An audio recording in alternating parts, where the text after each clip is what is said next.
6 secrets cachés sur la liberté financière. Nous allons en parler sous l'angle des révélations d'un milliardaire investisseur qu'on ne présente plus. Je suis sûre que tout le monde le connaît. Pour les personnes qui ne le connaissent pas, c'est un crime. Mettez-moi dans les commentaires. C'est le célèbre Warren Buffett. Donc nous allons nous appuyer sur ces révélations pour partager ensemble 6 secrets cachés de la liberté financière.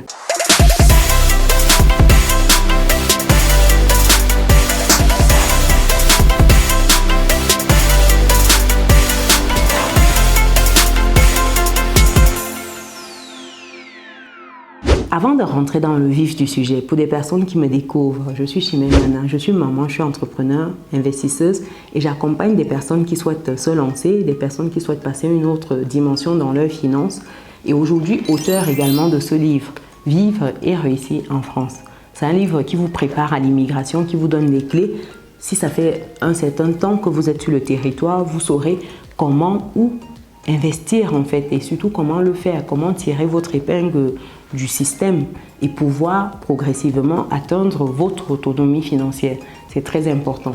Et pour des personnes qui souhaitent me contacter, vous pouvez aller sur business-et-réussite.com, onglet prendre rendez-vous. Et pour celles qui souhaitent rentrer dans notre club privé, c'est l'onglet Académie. Et pour terminer, pour toutes les autres personnes qui sont de passage au Cameroun, dans la ville de Bafoussam, nous proposons des logements meublés, donc n'hésitez pas à nous contacter pour bloquer votre séjour. Je vais mettre le lien pour tout cela ou les contacts dans le descriptif de la vidéo. Donc, sur ce, après cette parenthèse, quels sont les 6 secrets cachés de la liberté financière? Vous savez, en tant qu'experte en investissement, en finance, je ne qualifierais pas les aspects secrets en mode négatif. Ce serait plus en fait des réalités qui sont souvent négligées lorsqu'on se lance. C'est des choses en fait qui ne sont pas assez mises en avant. On ne met pas suffisamment l'accent dessus et pourtant c'est des réalités qui font la différence lorsqu'on se lance dans l'investissement. Et ici, l'idée c'est de démystifier cela. Et au travers des dires de Warren Buffett, que vous connaissez très bien, qui investit sur les marchés financiers, qui a bâti toute sa fortune là-dessus, qui s'est diversifié par la suite. Donc, premier secret ici, c'est au niveau des frais et des taxes. Vous savez, lorsque vous vous lancez, généralement, beaucoup en fait négligent ce volet frais et taxes. Or, lorsque vous n'avez pas maîtrisé cette variable-là, même si vous gagnez des millions, tout va repartir. L'objectif ici, comme disait Robert Kiyosaki dans son livre « Père riche, Père pauvre », ce n'est pas la somme d'argent que vous êtes capable de gagner. C'est la quantité qui va rester dans votre poche à la fin. Donc, si vous n'êtes pas conscient de comment optimiser, vous ne serez jamais riche. Vous n'aurez jamais cette autonomie financière qui vous tient tant à cœur. Il faut comprendre que ce n'est pas la quantité qu'on gagne, mais c'est la quantité qu'on parvient à laisser dans sa poche. Et ceci, ça passe par optimiser au maximum tout ce qui est frais, taxes dans votre investissement. Ceci, ça passe par s'entourer des personnes qui ont la bonne information. Le problème pour nous dans la communauté, c'est qu'on veut se lancer, mais on ne veut pas dépenser le moindre centime pour se faire accompagner par des experts. Non, ça ne nous intéresse pas parce qu'on a l'impression de perdre de l'argent. Or, imaginez-vous, vous faites un investissement immobilier, vous choisissez la mauvaise en fait niche fiscale ou alors vous choisissez un positionnement qui n'a rien à voir. Vous vous retrouvez à avoir des revenus locatifs, mais à la fin vous donnez tout aux impôts. Est-ce que c'est intéressant? Non, vous allez croire que l'immobilier ça ne fonctionne pas. Vous allez dire que l'immobilier c'est un mauvais investissement et pourtant c'est parce que vous n'avez pas mis en place des bonnes stratégies, comme dans toute chose d'ailleurs. Donc ici, il faut prendre le temps de vous faire accompagner. Ne soyez pas en mode où vous regardez au coût que vous allez payer pour un avocat, pour un expert, pour un fiscaliste. Non. Regardez ce que vous allez gagner, l'optimisation fiscale que ces personnes vont vous faire.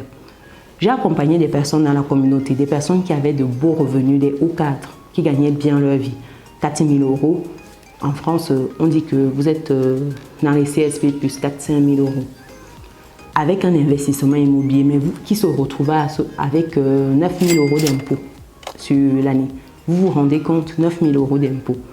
Et ensemble, on a optimisé cela. Aujourd'hui, plus rien, pas d'impôt, zéro.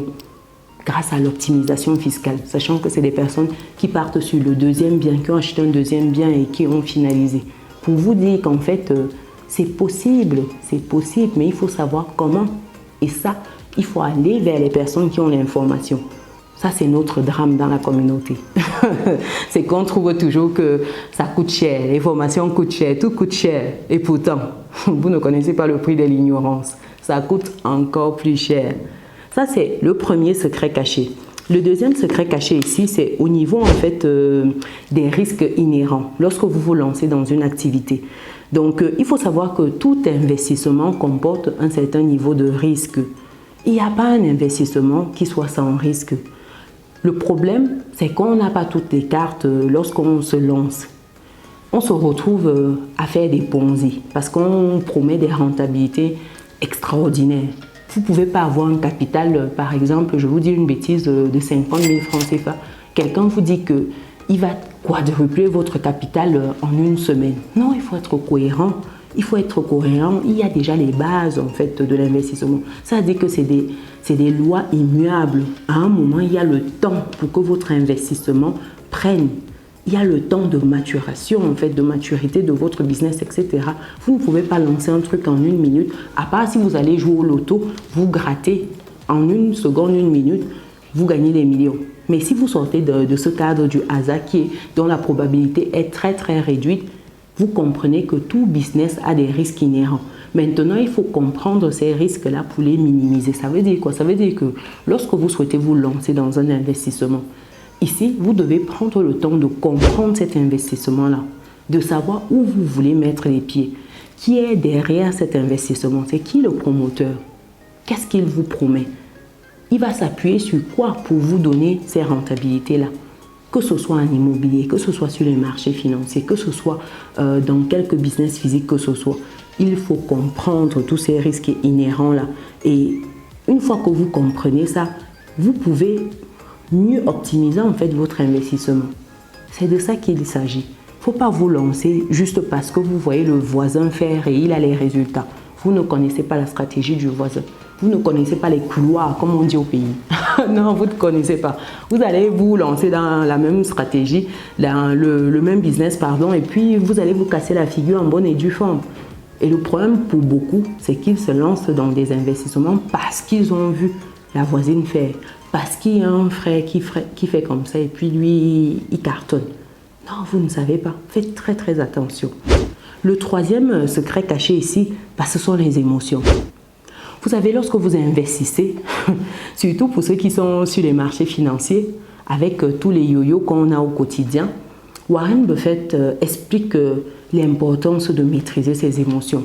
Quand vous vous positionnez sur des actions, sur des ETF, etc., vous voyez le cours est en train de chuter.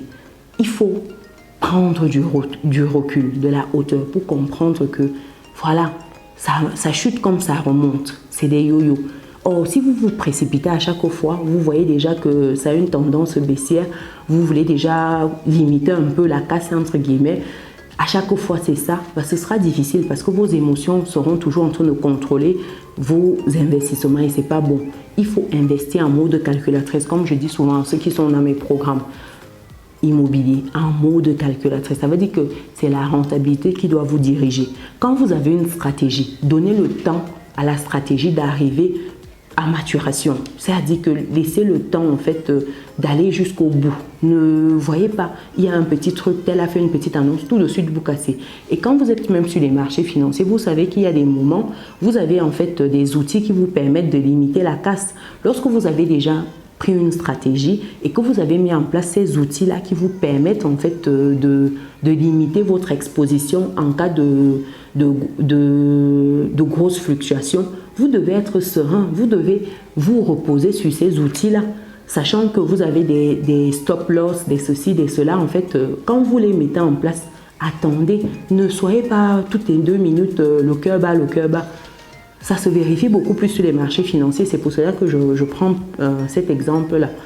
Pareil, vous investissez dans le business physique de quelqu'un, un restaurant, il suffit que la personne vous dise que ce mois-ci peut-être les ventes ont baissé, il y a eu ça. Tout de suite, vous voulez déjà récupérer votre investissement. Non, c'est pas comme ça. C'est pas comme ça. Il y a un temps. Vous vous dites que voilà, sur 2 ans, sur 3 ans, vous voyez les choses. Moyen terme, long terme, court terme. C'est à vous de définir vos échéances et de vous y tenir. C'est vrai que ça peut arriver de s'ajuster, mais lorsque vous êtes toutes les 2 secondes en train de vous ajuster, il y a un problème. C'est que vos émotions prennent le dessus. Donc faites très très attention. En termes de 4e point ici, il faut savoir que la diversification ne protège pas toujours. Diversification ici, c'est quoi? C'est lorsque on dit souvent qu'il ne faut pas mettre tous ses œufs dans le même panier. Ça veut dire quoi? Ça veut dire que vous avez votre cagnotte investissement, vous mettez un peu dans l'immobilier, un peu sur les marchés financiers, un peu dans un business de taxi, un peu dans un business de restauration, un peu dans un business de route, etc. Donc ça veut dire que vous diversifiez en fait vos investissements.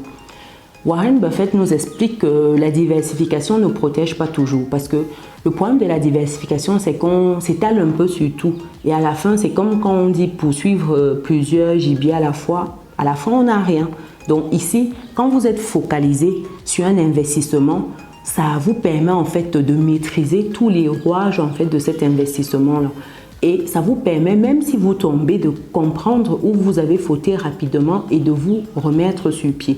Donc, quand vous êtes sur cette stratégie de concentration, vous êtes sur un business, vous êtes focalisé, vous allez exploser. C'est ça en fait lorsque vous devenez en fait un expert dans un investissement, dans un créneau. Quand vous commencez un cours de langue, imaginez-vous, vous faites 1 heure de français, 1 heure d'anglais, 1 heure d'espagnol, 1 heure d'allemand. Au bout de 3 mois, vous serez acceptable dans toutes ces 4 langues. Mais maintenant, imaginez-vous, quelqu'un qui est focalisé seulement sur ses cours d'espagnol. C'est-à-dire que lui, il n'a pas une heure, il a 4 heures d'espagnol par jour. Vous avez 1 heure d'espagnol, 1 heure d'allemand, 1 heure d'anglais, 1 heure de ceci. Vous imaginez, au bout du temps que vous aurez fixé, disons 6 mois, au bout de 6 mois, le gars, il sera bon en espagnol. Mais vous serez un peu moyen, voilà, moyen un peu par-ci, par-là. Vous saurez dire 2-3 mots par-ci, 2-3 mots par-là pour chacune de ces langues-là. Or, celui qui se sera spécialisé dans l'espagnol sera imbattable. Il va maîtriser, il pourra échanger, il sera à un niveau avancé. Donc, c'est la même chose en fait lorsqu'on parle d'investissement. Faites attention à la diversification. C'est vrai que moi, j'ai tendance également à mettre en avant cette diversification-là, mais c'est également l'occasion de s'interroger, d'ajuster ses stratégies. Vous savez, quand vous avez des personnes qui ont réussi, qui vous donnent des conseils, il faut les écouter. Et puis, il faut voir comment on s'ajuste. C'est très important. En 5e point ici, c'est de savoir que les performances passées ne prédisent pas l'avenir. Ça veut dire quoi? Lorsque vous investissez, on vous dit par exemple que il y a 5 ans, cet investissement a fait 20%, ou lorsque vous misez sur des actions, on vous dit que c'est des actions qui, les 5 ou les 10 dernières années, on vous dit que ces actions-là ont surperformé.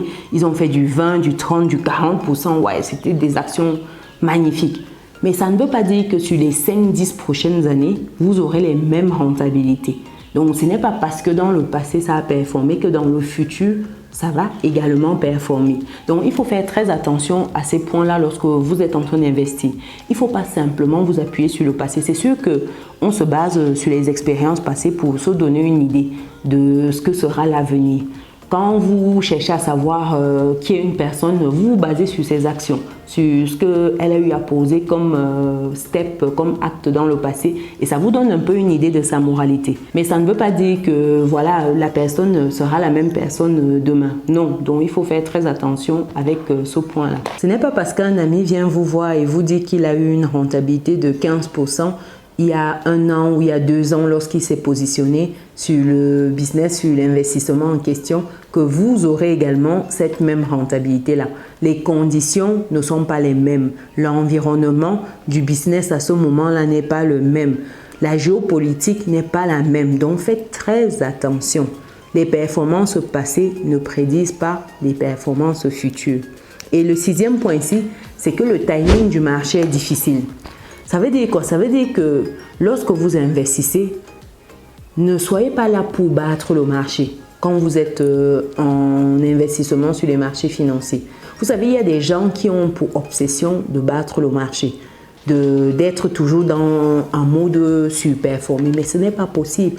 Vous ne pouvez pas être dans une posture où vous surperformez en permanence, ce n'est pas possible. Il y aura des moments où vous allez tomber, l'action va descendre, vous allez vous louper. Parce que personne ne peut prédire, comme disait le point précédent, ce que sera l'avenir. Vous ne pouvez pas. Donc, à un moment, il faut comprendre que même si vous êtes l'investisseur le plus expérimenté, mais vous allez vous tromper souvent lors de vos prévisions.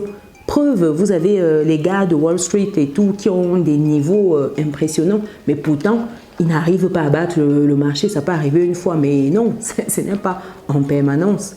C'est le meilleur moyen de se casser la figure. Mettez en place une stratégie, comme je dis tantôt, tenez-vous-en à cette stratégie-là. Donc, ne soyez pas en mode « je suis là, je fais tout pour être toujours au top, au top ». Ça, c'est le mythe des boursicoteurs. Vous savez, je place, je reprends, j'achète, je vends, j'achète, je vends. C'est leur mythe là-bas. Donc, faites très attention. Donc, voilà 6 conseils de Warren Buffett par rapport à l'investissement. Dites-moi si l'un de ces secrets-là vous parle. Est-ce que vous avez déjà personnellement expérimenté un de ces points-là? Lequel? Est-ce que vous avez d'autres points à rajouter à cette petite liste-là? Donc, partagez dans les commentaires. Pour résumer, le premier point ici, c'est de penser aux frais et aux taxes lorsque vous investissez. Ne fermez pas les yeux dessus. Faites-vous accompagner. Deuxième point ici, c'est les risques inhérents. Il faut comprendre le business dans lequel vous voulez mettre les pieds avant de vous lancer. Ne soyez pas en mode parce qu'un tel a fait que vous devez faire. Troisième point ici, ce sont les émotions. Il faut mettre vos émotions de côté, être en mode calculatrice. Oui, c'est un mode qui va vous éviter de vous arracher les cheveux.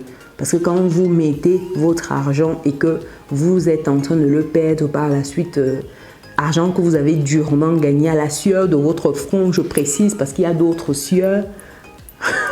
On se comprend, c'est très très difficile. Quatrième point ici, la diversification ne protège pas. Ce n'est pas parce que vous mettez vos œufs un peu partout que ça va vous protéger en cas de problème. Donc, pensez-y les prochaines fois.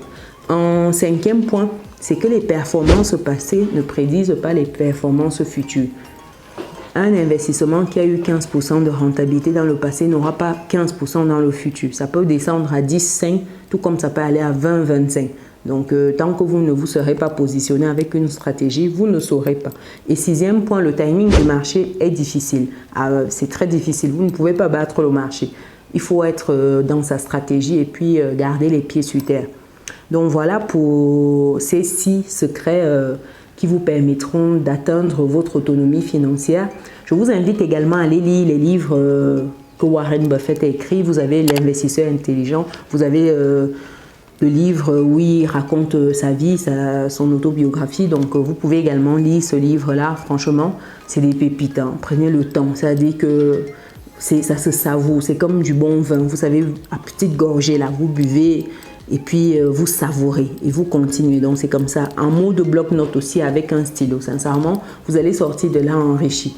C'est des pépites. Quand des personnes comme Warren Buffett vous partagent des choses qui ont fonctionné, pour eux, vous devrez au moins tester. Il faut être dubitatif, mais tester au moins. Tester puis voir ce que ça donne en termes de résultats pour vous. Donc voilà, pour des personnes qui ne sont pas dans notre belle communauté, les amis, qu'est-ce que vous attendez? Cliquez sur tous les boutons qui s'affichent, activez la cloche, partagez autour de vous. Et pour les personnes qui sont en France, qui souhaitent level up leur finance, rendez-vous dans le descriptif pour passer commande de votre livre « Vivre et réussir en France ».